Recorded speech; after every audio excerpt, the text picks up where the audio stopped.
إن داعد ونقضه جمهورية فدرالية الصومالية هي شريعة الإسلام.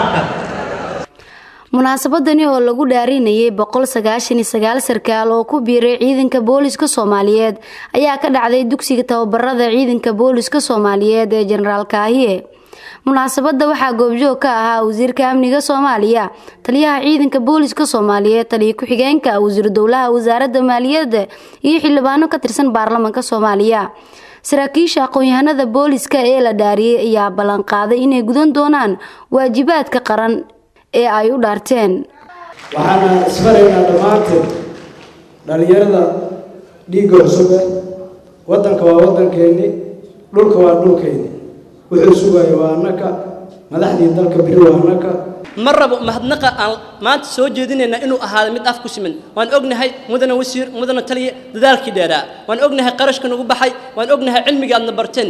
mahadnaqayana wuxuu noqon doonaa insha Allah inaan qabano hawl culus, inaan dalka iyo dadkiisa aan daacad u noqono, qarannimadan u shaqeyno insha Allah. wasiir dowlaha maaliyadda Soomaaliya Maxamuud Xayir Ibraahim ayaa kula dardaarmay saraakiisha inay ku dadaalaan ka soo dhalaalida waajibka qaran ee loo idmaday. xilka aad maanta qaadeen oo ah xil weyn inaad Soomaali meel wanaagsan ku gaarsiisaan.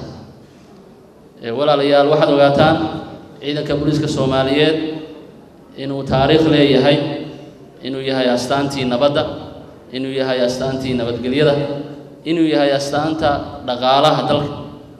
taliyaha ciidanka booliska Soomaaliyeed General Mukhtaar Xuseen Afrax ayaa sheegay in dufcadani ay tahay tii ugu badneed ee ku biira booliska Soomaaliyeed. mustaqbalka dhowna askari walba oo ka tirsan ciidanka booliska uu noqon doono mid aqoon-yahan ah. dablaha ciidanka booliska Soomaaliyeed waa inuu noqdo mustaqbalka dabla aqoon leh oo dalka shuruucdiisa iyo qaanuunka dalka ilaali karo, aqoon ku ilaali karo. saraakiisha cusub waxaan rabaa inaan kala dardaarmo hal arrin. cadaaladda jamhuuriyadda federaalka Soomaaliya iyo shacbiga Soomaaliya cadaaladda ay sugayaan waxay ka bilaabanaysaa shaqooyinka aqoon doontaan. ugu dambeyn wasiirka amniga gudaha Soomaaliya mudane Maxamed Abuukar Islow Ducaale ayaa dardaaran guud u diray dhammaan saraakiisha aqoon-yahanada booliska Soomaaliyeed. marka waxaan ku dardaarmayaa dhalinyarada oo isugu jira gabdho iyo wiilal halkan ka qalan jibiyay inay waajibka iyo kitaabka ay ku dhaarteen. aniga 3 termiin baan soo ahaa xildhibaan, haddana wasiir ah. dhaartay ku dhaarteen kuma dhaaran. marka waxaan dareemi karaa booliska inuu ka facweyn yahay, inuu ka dhaar adag yahay. marka dhaarta marteen xildhibaanna laguma dhaarin, wasiirna laguma dhaarin. marka waxaa ogaataa xil weyn idin saaran. waxaan rajeynayaa xilkiina inaad ka soo baxdaan. Raxme Yuusuf Jimcaale, raadiyaha iyo TV-ga qaranka, Muqdisho.